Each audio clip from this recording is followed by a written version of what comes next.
Imagine you work for the CIA and know about a terrible act that is about to be committed.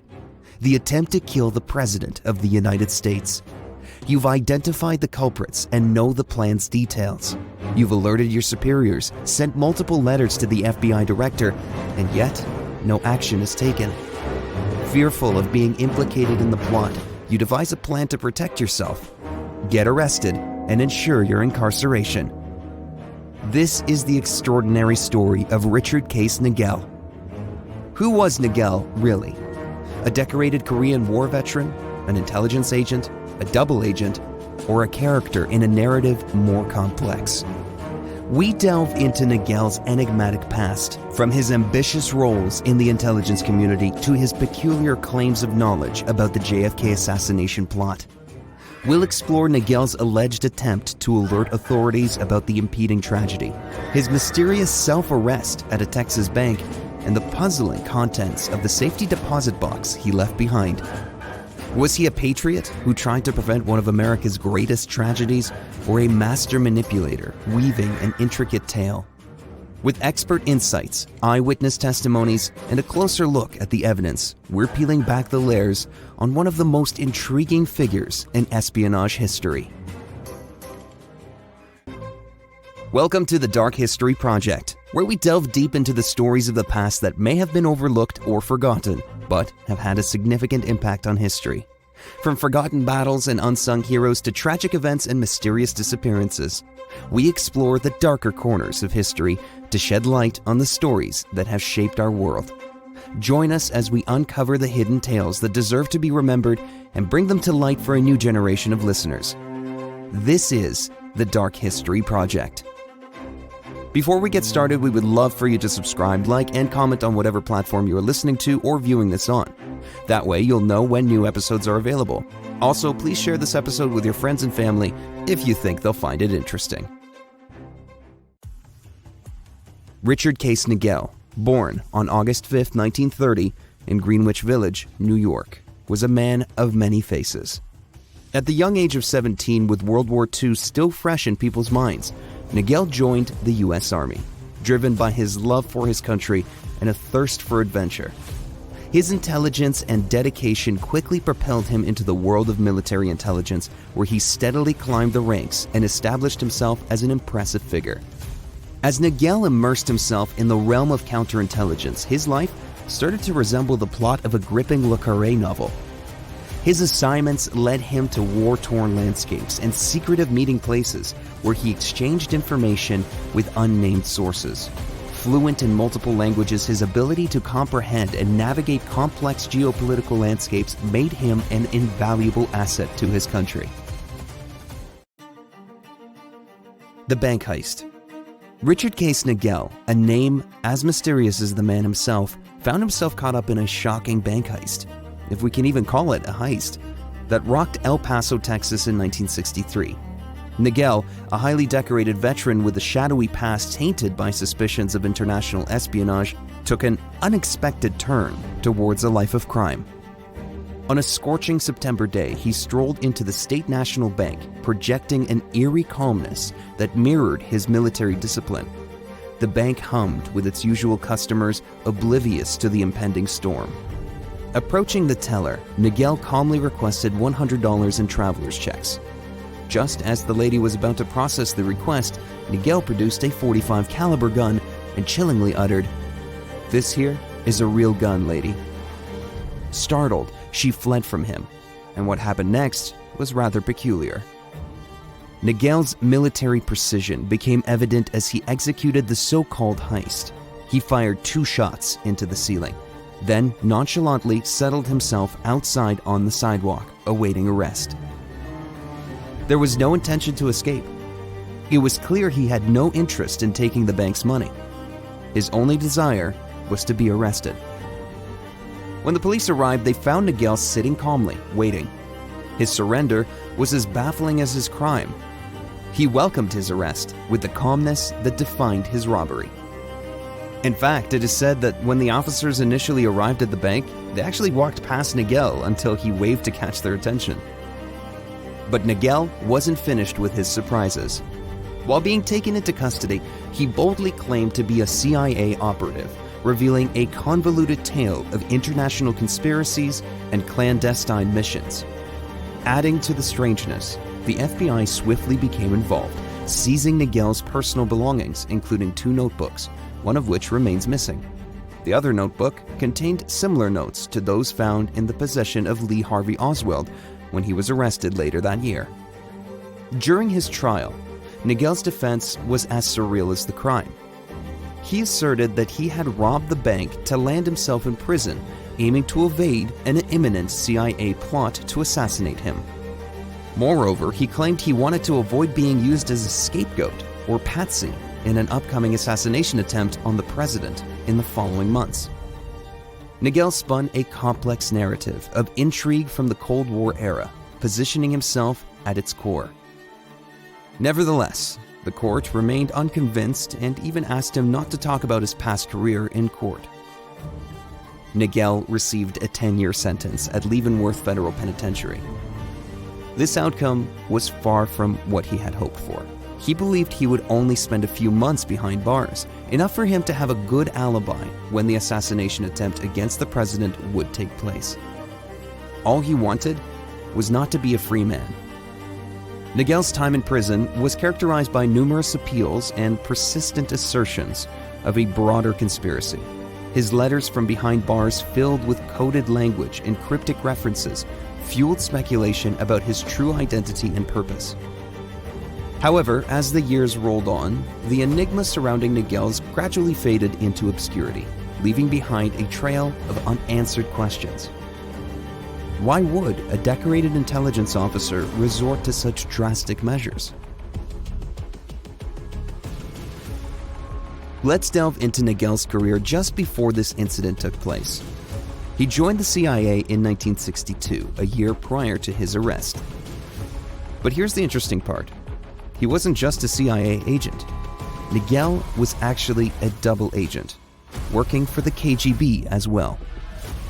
He operated in Mexico, seemingly feeding the KGB false information on the CIA's orders. This happened in 1962, right before the Cuban Missile Crisis.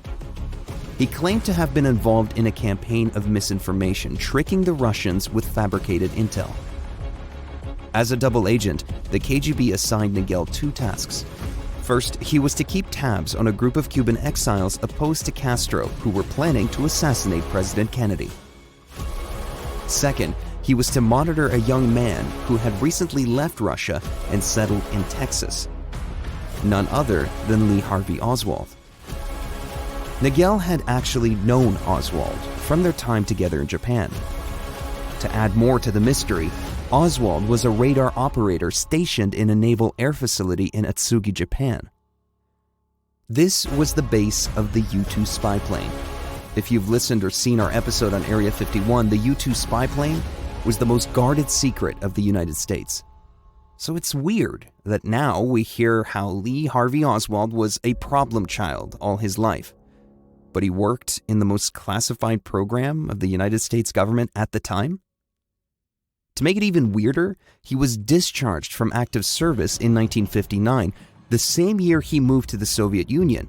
Almost immediately after that, he applied for Soviet citizenship. My point is, how can someone who had access to the most classified projects in the US, a project led by the CIA, all of a sudden go rogue and in the same year is discharged from the military, leaves for Russia, and tries to become a citizen? I see him and Miguel as almost being molded to have the same background, so the Soviets trust them. Let's not forget, Miguel was a double agent. Back to our story. According to Miguel, 𝐦𝐤𝐤𝐿 was meant to be the fall guy.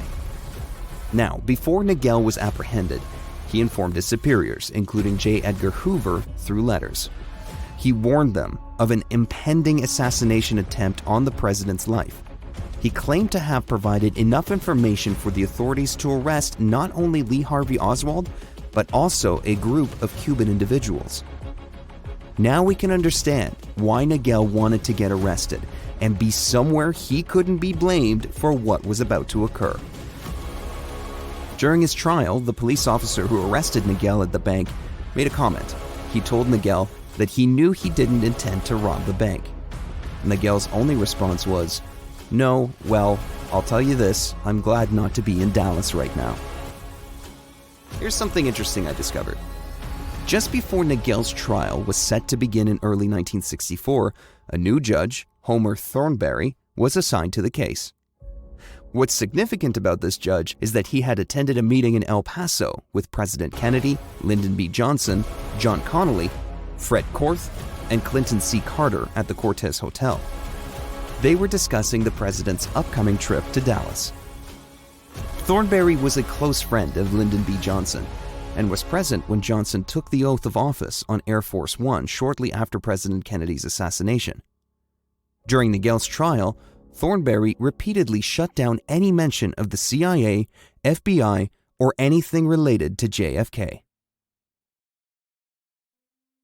After serving a 5-year prison sentence for bank robbery, Richard Case Niguel once again found himself in the public eye upon his release in 1971. It's important to note that Niguel claimed the bank robbery was a deliberate act to draw attention to his alleged involvement in a conspiracy surrounding President John F. Kennedy's assassination. After his release, Niguel chose to retreat from public view, occasionally resurfacing for interviews, often surrounded by mystery and intrigue. He primarily resided in California and Mexico during his post-prison years. Despite skepticism regarding his claims, Niguel remained steadfast in his story.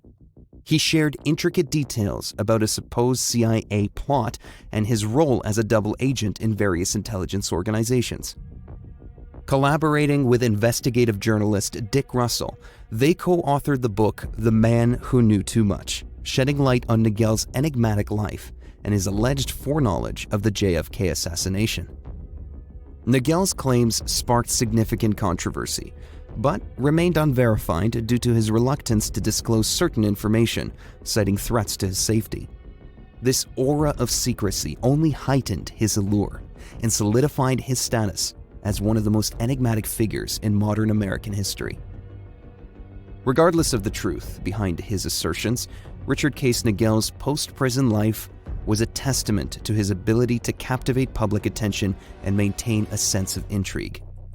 His story continues to inspire debate among conspiracy theorists and historians alike.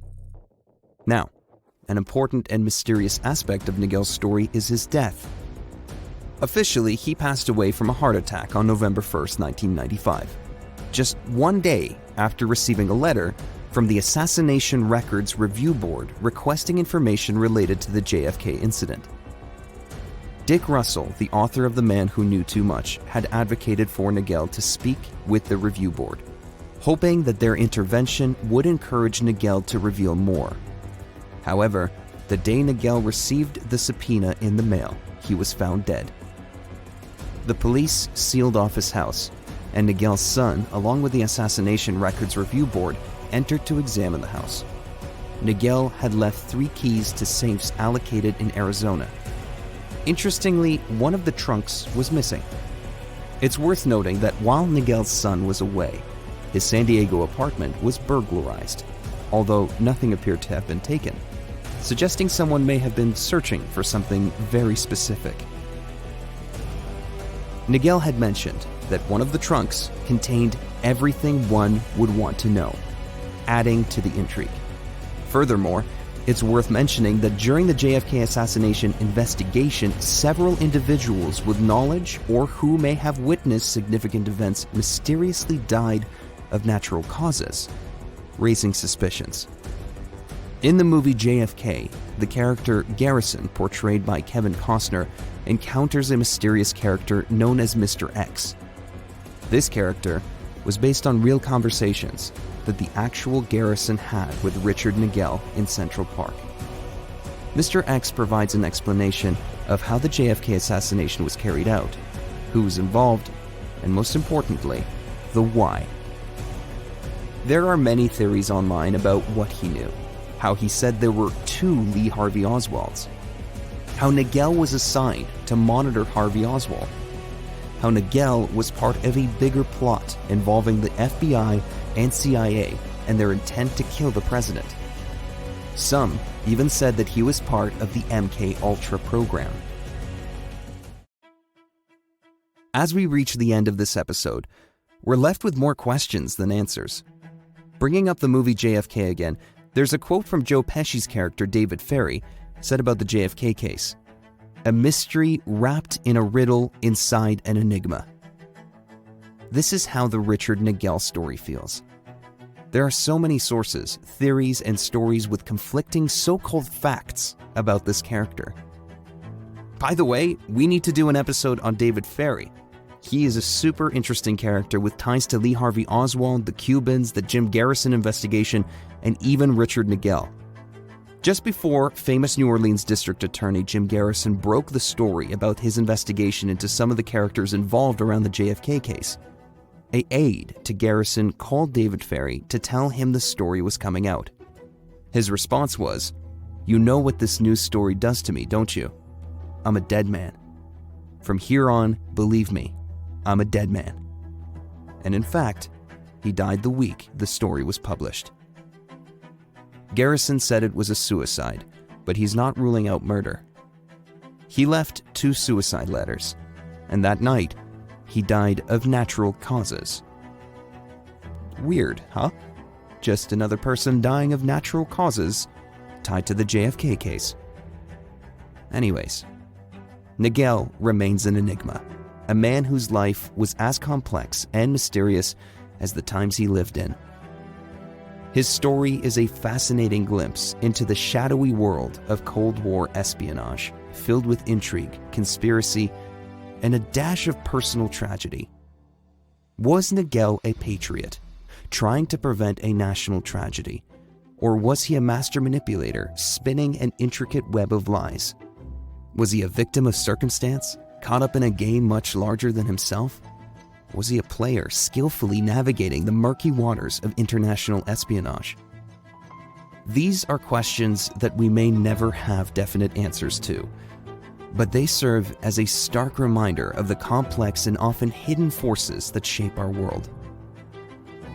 The captivating account of Miguel's bank heist in El Paso, Texas, goes beyond a mere tale of crime. It offers a mesmerizing glimpse into the psyche of an enigmatic figure standing at the crossroads of criminality, espionage, and global politics.